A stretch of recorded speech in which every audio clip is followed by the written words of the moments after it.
Elección Constitucional 2023, como siempre, a través de Pepe Noticias Comunicaciones. Y nuevamente vamos a conversar con Ariel Mijoilovich, uno de los candidatos que va justamente por uno de los dos cupos a consejero. ¿Cómo estás, Ariel? Un gusto saludarte. Gracias por acompañarnos. Hola Pepe, ¿cómo estás? El gusto es mío estar nuevamente acá junto a ti. ¿Cómo estuvo esta Y semana? ya, Perdón, ¿ah? ¿cómo estuvo esta semana de campaña? Cuéntanos. La semana estuvo bien, con hartas actividades en Punta Arenas, también viajando a Natales, ya acercándonos al punto intermedio de la campaña. Este fin de semana va a aparecer la franja electoral, lo cual espero sirva para generar un poquito más de ambiente de elección, que Mm. hasta ahora todavía se ve un poquito lejano, Pepe. Sí, pero yo creo que como bien usted señala, el tema de la franja va a ser pero clave para que la gente comprenda la importancia de lo que será su voto ya en las próximas semanas, Sí, sin a duda. ver, la verdad que la gente está un poco cansada, eso es lo que yo he podido detectar en mis recorridos por Magallanes, de que sigamos con el tema constitucional pendiente y abierto. Mal que mal, el proceso anterior durante más de 2 años implicó varias elecciones, no nos olvidemos que hubo un plebiscito de entrada, la elección de constituyentes, después la convención que tuvo por sus ánimos refundacionales una cobertura de prensa súper grande, o sea, los tipos salían ¿qué con la plurinacionalidad? ¿Qué con la eliminación del Mm. Senado? ¿Qué con las autonomías territoriales indígenas que dividían el territorio de la República? ¿Qué con la eliminación del sistema privado de salud? ¿Qué con la dirección de las políticas públicas de educación? Entonces, la verdad de las cosas fueron 2 años y tanto muy intensos. Todo el mundo o muchas personas pensaron que se acabó con el plebiscito de salida de septiembre y claro, y seguir ahora en un proceso eh, donde estamos tratando de escribir una nueva constitución para el país, es algo que no resulta intuitivo ni natural. Mm. Entonces, ahora, lo que hemos tenido que hacer como campaña, dado que nosotros no elegimos este proceso, solamente decidimos estar en él, porque pensamos que podemos aportar y porque queremos representar a Magallanes de buena manera en la elaboración de un texto tan importante como la Constitución. Lo único que hicimos, dado que no elegimos el proceso, fue elegir Mm. participar dentro de él y en ese sentido la cobertura de programas como el tuyo siempre ayuda enormemente. Así Y que claro, muchas gracias por estar nuevamente gracias, entrevistándome. gracias a ti, Ariel. Bueno, en ese mismo aspecto, ya cuáles son, para entrar ya un poco más en materia, vamos a hablar también de seguridad y vamos a hablar de otras materias tan importantes como la energía. Pero ¿cuáles son Ujú. las principales propuestas, ejes de la campaña que usted está llevando adelante? Sí, la verdad, Pepe, yo he querido estructurar nuestra campaña en torno a tres compromisos que para nosotros, o tres ideas que para nosotros resultan fundamentales.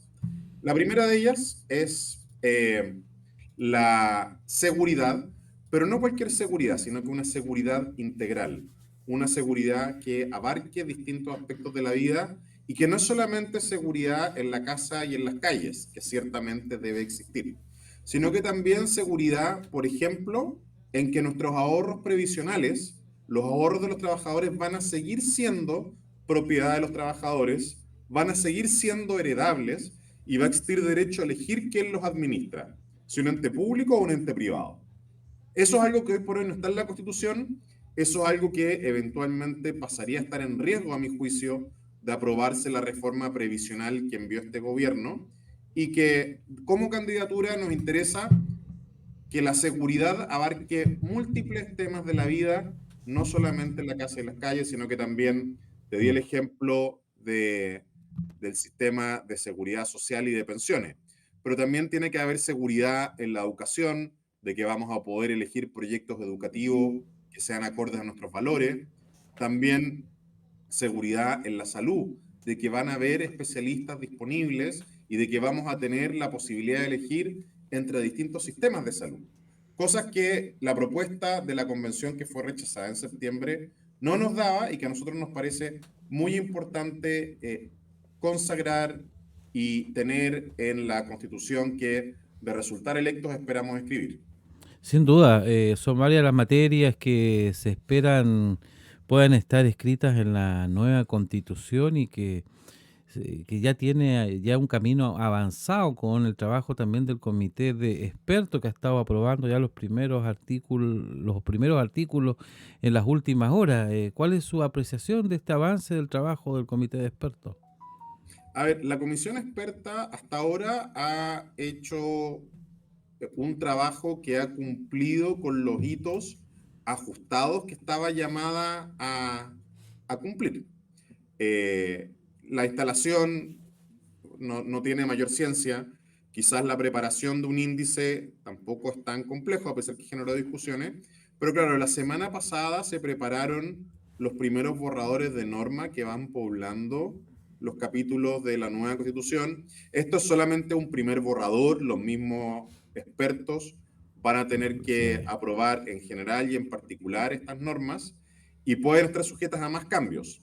Y algo que siempre es importante recordar, Pepe, los expertos preparan un anteproyecto o un borrador de constitución, pero las personas que realmente tienen el poder de elegir la constitución que se va a plebiscitar en diciembre son las personas que resulten electas consejeros, porque las personas que sean elegidas consejeros son quienes la ciudadanía va a haber seleccionado para este proceso tan importante.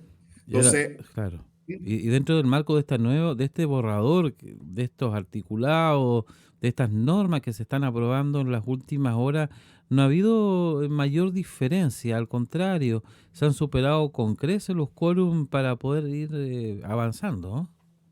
se han alcanzado los quórum, mira, y yo creo, Pepe, esto quizás se debe a que la comisión experta hasta ahora no ha incurrido en un vicio que tuvo la convención. Porque para escribir una constitución hay que escribirla bien y eso implica no solamente incorporar normas sensatas, sino que también no incorporar cosas que no tienen nada que hacer en Mm, la constitución. Déjame darte dos ejemplos. Y hay muchos, ¿ah? En una constitución sí, de más de 400 artículos había muchos, pero yo como abogado valoro mucho la lectura, pero no considero que deba existir un derecho constitucional de acceso a los libros. ¿Ya? Porque obviamente la Constitución no tiene que decirlo, por cierto, si, oye, tenemos derecho a la educación, libertad de enseñanza, es bastante evidente que uno, sobre todo si tenemos un sistema libre, hay libertad de prensa. Entonces, no es necesario consagrar un derecho a tener libros, como sí lo consagraba el proyecto que fue rechazado en septiembre. Entonces, sí. ese proyecto que era maximalista, que iba Mm. más allá de lo que una constitución normalmente debe incorporar, es simplemente un exceso. Y por lo mismo, algo que ha permitido, creo yo, generar consensos, es que cuando los expertos tratan ciertos temas, lo hacen desde un punto de vista de que la Constitución son las bases del sistema democrático y del sistema social y del sistema legal chileno, pero son simplemente las bases, no son las terminaciones y no son los adornos. El Claro. segundo ejemplo que te quería dar, Pepe, para no dejar la Mm. idea trunca, es que además del derecho libre se regulaban las ferias libres, que de nuevo tampoco siendo una actividad importante y donde a mí me encanta ser un comprador activo de frutas y verduras en la feria, no es algo que uno debiese poner en la Constitución porque simplemente son cosas que se regulan a través de otro tipo de normas.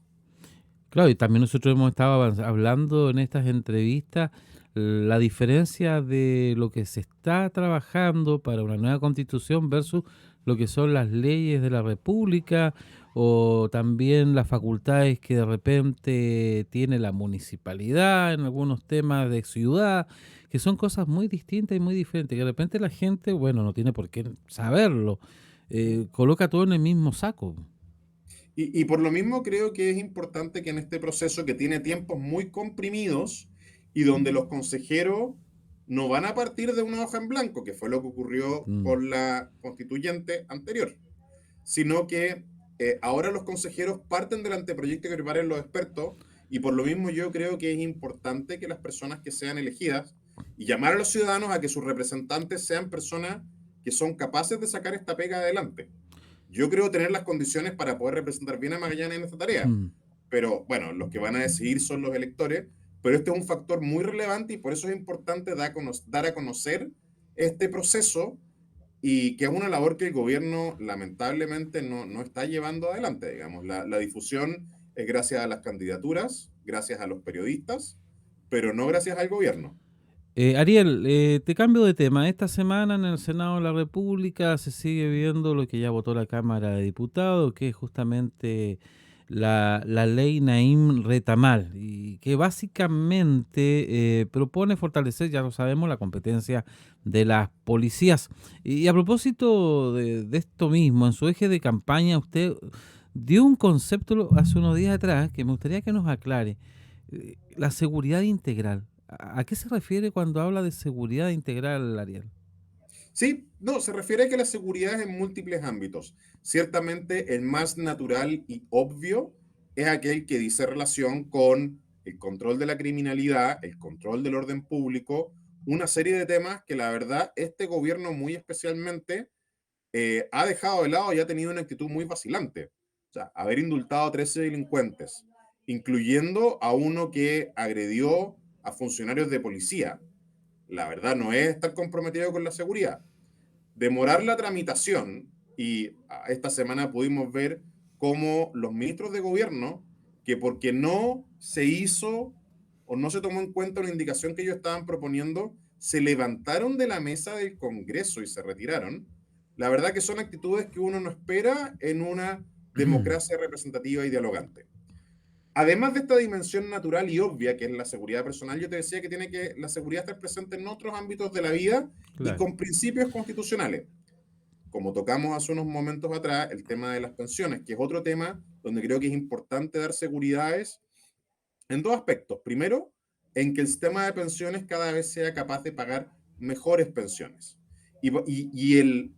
La manera en que funciona el sistema detalladamente es algo que se debe hacer a nivel legal. Y por eso es que existe una reforma de pensiones que ya tres gobiernos seguidos han tratado de tramitar en el Congreso y que no ha podido ser finalizada Claro. producto de falta de acuerdos políticos. Y a mi juicio, Mm. acuerdos políticos en temas secundarios. Si lo principal en las pensiones ya está claro, hay que aumentar la cotización en 6 puntos. Y que eso se va a dividir probablemente en parte de capitalización individual y una pequeña parte para un sistema solidario. Y el gran tema es quién administra los recursos. A nivel constitucional, Ese es el gran tema, justamente la gran discusión política que ha habido en este tiempo. pero una discusión muy pequeña y Pepe, a estas alturas, después de muchos años, esto es Bachelet 2, esto es Piñera 2, Sí. esto es Boric, que esperemos que haya uno solo, porque con lo mal que lo ha hecho, la verdad no queremos que haya un Boric 2. Pero los tres gobiernos han tratado de impulsar una reforma a las pensiones y se han entrampado en el mismo punto, que es quién administra las cotizaciones. A mí personalmente, al resultar elegido consejero, me encantaría a nivel constitucional poner tres protecciones básicas para los temas de pensiones. ¿Cuáles son? Propiedad, propiedad de los fondos de parte de los cotizantes, que puedan heredarse. Y la tercera es que exista derecho a elegir quién los administra. Y que si se termina creando un ente estatal, que las personas sean quienes elijan si sus fondos de pensiones van a ser administrados por este ente estatal o por algún ente particular que puede perfectamente no ser AFP, podemos Ujú. cambiar el nombre, llamarlos administradores particulares de fondos. O sea, la cancha es bastante amplia y creo que es importante en esto confiar en las personas, en que las personas van a elegir bien su administrador previsional. Así como las personas a veces eligen su banco, y hay muchas personas que están en el Banco Estado, pero hay personas que están en otros bancos, bueno, perfectamente uno podría pensar que lo mismo es perfectamente aplicable al mundo del ahorro previsional. Hablando con Ariel Mijovilo y candidato justamente a consejero constitucional 2023, está ahora en Pepe Noticias Comunicaciones. Usted también ha instalado otro concepto, que es la descentralización inteligente. Eh, ¿A qué se refiere cuando habla de esto? Sí, en la descentralización inteligente me refiero a una descentralización bien pensada, Pepe. Porque te voy a dar un ejemplo. De Bueno, nuevo, lo que hizo la convención en el proyecto que afortunadamente fue rechazado de manera contundente en septiembre. Ellos hablaban de un Estado regional y uno dice, bueno, si el Estado regional debe ser un Estado bien descentralizado, ¿ya? Y efectivamente habían distintos niveles de entidades de gobierno. Estaban, de hecho, las regiones autónomas estaban las comunas, habían Sí, las autonomías territoriales indígenas, o sea, había muchos territorios distintos y cada uno tenía una independencia, pero era una independencia que desde mi punto de vista iba a terminar favoreciendo la corrupción y el clientelismo político, ¿ya? Iban a ser pequeños laboratorios de pago de favores políticos, que la verdad de las cosas no es lo que nosotros queremos cuando hablamos de centralizar. Al final del día, un Estado con clientelismo, como vemos al otro lado de la cordillera, en que tenemos, Argentina es un país que orgánicamente está mucho más descentralizado que Chile porque es un país federal. Entonces, tienen las distintas provincias de Argentina, cada una tiene un poder ejecutivo y un poder legislativo. Entonces, pero eso se termina traduciendo en que el Estado argentino funciona tremendamente mal. La burocracia en Argentina es peor que en Chile. Entonces, eso no es una manera inteligente de descentralizar, porque la descentralización no favorece el mayor y mejor desarrollo de los distintos territorios de esos países donde la descentralización no funciona bien. Otro ejemplo más de una descentralización mal hecha en la propuesta constitucional que rechazamos en septiembre es que todo el poder político estaba concentrado eminentemente en el Congreso de Diputadas y Diputados. Tenía una Cámara de las Regiones como adorno, pero el verdadero poder estaba en el Congreso de las Diputadas y Diputados, claro. que se elegían sus integrantes según la cantidad de habitantes y que por lo tanto iban a tender a favorecer siempre a las zonas más habitadas de Chile, es decir, Santiago, donde recordemos que vive la gran mayoría de los chilenos, ya no es el 50%, pero sí es un 30% de los chilenos viven en Santiago. Y ese Congreso aprobaba sus leyes por mayoría de los presentes. Sesionaba con mayoría de los integrantes, pero aprobaba con mayoría de los presentes. Lo cual quiere decir que con un 30% era perfectamente posible que las leyes se aprobasen únicamente con votos de Santiago. Entonces, cuando le das todo el poder político a Santiago, no estás descentralizando, al contrario, estás recentralizando. Y por lo mismo es que digo que la descentralización tiene que ser bien pensada, Mm. con atribuciones inteligentemente diseñadas para que las regiones puedan ir avanzando en un mayor desarrollo, pero no para que se generen problemas de corrupción y clientelismo. ¿Y todo el poder debería estar en la figura del gobernador regional? No, no, yo creo que nunca es bueno concentrar el poder, Pepe. Siempre es bueno que existan lo que la doctrina constitucional denomina los pesos y contrapesos. Ya, Es decir, cuando tú le das perfecto, atribuciones sí. a una autoridad, tiene que haber alguna otra autoridad que Ya. sea capaz de controlarla y fiscalizarla. Pero se quiere terminar con la delegación presidencial, por eso que te lo pregunto. O sea, ¿tú eres de la Ah, idea de mantener, por ejemplo, gobernador y delegados? Recordemos que el mira, tema de los delegados cambió en la época del presidente Piñera, de intendente así a es. delegado. Así es, se reemplazó la figura del intendente por el delegado presidencial porque pasamos a tener una autoridad política democráticamente electa que es el gobernador regional. Sí. Y por un buen tiempo, y hasta el día de hoy, la verdad que las atribuciones del gobernador regional con las atribuciones del delegado presidencial tienden un poquito a chocar o superponerse. Aquí, Pepe, para mí sería muy aventurado decir, darte una propuesta completa y detallada, entre otras cosas porque es algo que uno al final tiene que hacer un sistema de funcionamiento del Estado que funcione bien. Entonces, esto es como un reloj en que las distintas piezas tienen que calzar e ir funcionando para que el reloj no se desactualice, siempre nos dé la hora correcta. Entonces, el sistema en su conjunto debe funcionar bien, pero tu pregunta específica, para no dejarte digamos, en una respuesta, yo Bueno, creo que uno perfectamente podría repensar la figura del delegado presidencial en que sea como una especie de coordinador del gobierno, de las autoridades que tienen presencia del gobierno central en la región, que obviamente los ceremis, se les siga llamando no ceremis, cumplen una función importante y tiene que haber una figura que los coordine. Entonces uno podría pensar en una especie como de jefe de gobierno regional y todo, pero quizás con una figura un poquito más política de claro. coordinación de los distintas seremías, más que un intendente chico que le haga sombra al gobernador regional. Sí, Pero de porque nuevo, esto es algo sí, que uno tiene que pensar harto. Yo cuando digo descentralización inteligente, me refiero a que tiene que ser una descentralización bien pensada en que uno tenga que mirar bien el conjunto y no quedarse con una medida efectista como era el titular del Estado regional. bueno, tú sabes que Magallanes es una zona de energía desde hace muchos años. Eh, nos estamos preparando para la llegada del hidrógeno verde, ya se formó incluso como una asociatividad de todas las empresas de hidrógeno verde, también estuvo Una el asociación gobernador gremial, regional, efectivamente. no estuvo la delegada en ese acto, que también fue bastante llamativo. eh, uno puede pensar de afuera que puede haber una cierta diferencia de opinión en el último tiempo entre la delegada y el gobernador. Ha salido no solamente en dichos míos, sino que también a nivel político. Yo hablé con la delegada en su momento, me dijo, claro, nosotros de repente tenemos diferencia con el gobernador por el tema de cómo se gastan los recursos, pues a nosotros nos gustaría que se gasten en otros proyectos y no lo que está pensando el gobernador, pero bueno, el gobernador tiene la facultad de la población, de la comunidad elegido democráticamente, de ver en qué se invierten los recursos, o sea, tiene también ese poder. Y te llevo al tema de las energías.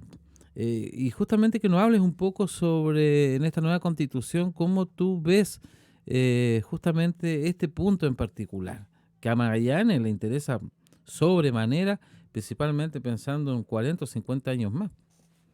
Sí. La región de Magallanes es bien curiosa. Nosotros somos la región más rica en hidrocarburos, que es el combustible del siglo XX, y también somos una de las regiones con mejores condiciones de energías renovables, y en particular el viento. Y las energías renovables, en especial, me- déjame, déjame reordenar un poquito la idea, Pepe. No, perfecto, no hay problema. Cuando tú generas la electricidad de la energía eólica, cuando tú generas electricidad, el problema es que esa electricidad no se puede necesariamente almacenar, ¿cierto? Uno tiene que consumirla de inmediato. Pero cuando tú, a partir de la electricidad que se genera con el viento, de la energía eólica, eres capaz de producir un combustible como el hidrógeno verde, que puede, con ciertos cambios tecnológicos, puede ser un combustible en sí mismo, pero que hoy su principal uso comercial, y ahí vimos como unos autos de la Porsche dieron una vuelta a Torres del Paine hace poquito tiempo atrás, usando lo que se llama el e-fuel, este combustible que es un combustible cuya huella de carbono es muchísimo menor. Es un combustible que en lo que desafíos de cambio climático respecta, es el combustible del futuro. Y ese combustible del futuro, nuevamente Magallanes, tiene una posición privilegiada en Chile y también en el mundo. Pero estar en una posición privilegiada no es suficiente. Venezuela es el país del mundo que tiene mayores reservas de petróleo, combustible del siglo XX, y así todo es un país que hoy por hoy debe importar petróleo. ¿Por qué? Porque ha fallado como sociedad para Mm. poder explotar bien su riqueza. Ellos viven en una dictadura dramática, una crisis humanitaria. Es los, el país que tiene peores índices en Sí. América Latina de delincuencia, de corrupción. Hoy están colistas en todos los índices, y Venezuela, además, digámoslo, era el país más rico de América Latina a mediados del siglo XX. Entonces, respondiendo a tu pregunta de qué es lo que puede hacer la Constitución con el hidrógeno verde, primero, la Constitución no va a regular en detalle cómo se va a explorar este combustible del futuro. Eso tiene que tener una serie de otras normas que entran a jugar, incluyendo las leyes que regulan la evaluación ambiental de proyectos de inversión y los permisos ambientales. Pero lo que sí puede hacer una Constitución es sentar las bases, dar los principios básicos en orden económico que le den una estabilidad al país y que permitan que se hagan las inversiones. Estamos hablando de inversiones de miles de millones de dólares, Pepe, que si Chile no es un país atractivo, así como Venezuela no es un país atractivo para invertir, se van a ir a otros lugares. Oye, los combustibles del futuro van a llegar, pero depende de nosotros tener un marco institucional que permita desarrollarnos acá y volver a poner a Magallanes en una situación similar a la que existía antes de la apertura del canal de Panamá, Y donde éramos mira, parte obligado del comercio mundial. mira lo que Ahora está se pasando con el litio en Argentina. Se están abriendo nuevos mercados en Argentina y las empresas están mirando hacia el otro lado de la cordillera. Oye, y eso que Argentina tiene una serie de falencias. O sea, al final del día, los capitales se van a mover a donde les convenga estar. Y la pregunta es, ¿nosotros vamos a saber aprovechar las buenas condiciones naturales que tenemos o vamos a dejar pasar esta oportunidad? A mí personalmente me encantaría poder trabajar en una constitución con miras al futuro desarrollo de Magallanes, a tener buenas normas de zonas extremas, a permitir estas grandes inversiones que van a tener una mejora en los sueldos de los magallánicos, más trabajo, van a mejorar la educación, ya necesitamos crear puestos de trabajo especializados para esto, va a haber mejora vial, o sea, la verdad, la cantidad de cosas buenas que puede pasar a partir de un buen desarrollo de esta industria son enormes, incluso a nivel mundial, si somos capaces de contribuir a una reducción de las emisiones de carbono y a cuidarnos del cambio climático. Ariel Mijovich, te doy las gracias por habernos acompañado una vez más en Pepe Noticias y en esta entrevista. Nos estamos viendo los próximos días. Muchas gracias, Ariel. Muchísimas gracias, Pepe. Hasta la próxima. Ya lo sabes, elecciones constitucionales 2023, siempre por Pepe Noticias Comunicaciones. Gracias.